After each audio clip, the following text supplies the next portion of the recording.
ɛyɛ bomtro ho na bomtro no this year deɛ no ɛyɛ special unique ɛyɛ sɛ we also municipal assembly any Ghana Tourism Authority ɛna ɔmo de ɛba ɔmo de dwumadie bi a yɛato ne din the Cocoa City Experience. It is to celebrate business, tourism, culture, to have fun, and then to bring investors into Sefimam. Into we also Sefi Kesi Chrome for our unique festival I found Bomtru. Sa Bomtru no, and also you say celebrating ma or minor any international. We are say so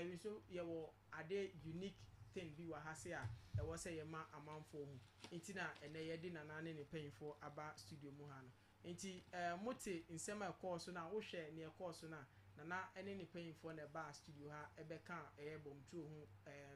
abako sema na history kakra any fact wom akyere nana ka say Bomtru no omo ma no strategy a omo de boa omo mema no defeat omo enemies na omo ni omo nya fight nti na see how unique the story is nti ye best say emre no so a fatu calendar so 21st ye ina 7 am ye call Kesi Chrome enye no nko obenya aduane so adi ye be aduane ama sehwe aduane nyina ye be bi wo ho no na wabenya bi adi nti ye beda nana ne panyifo ase mpamocho asram be sole no se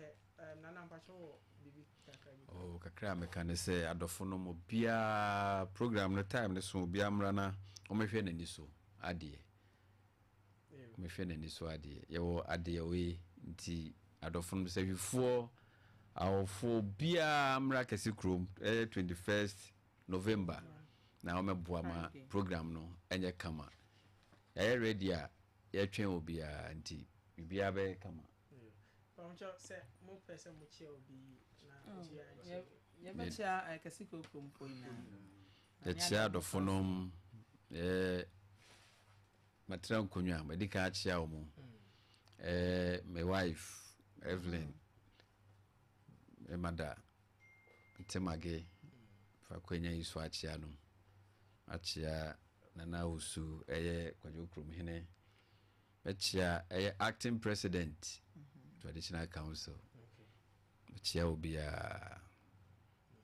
nana meso madam asese mo ba show no so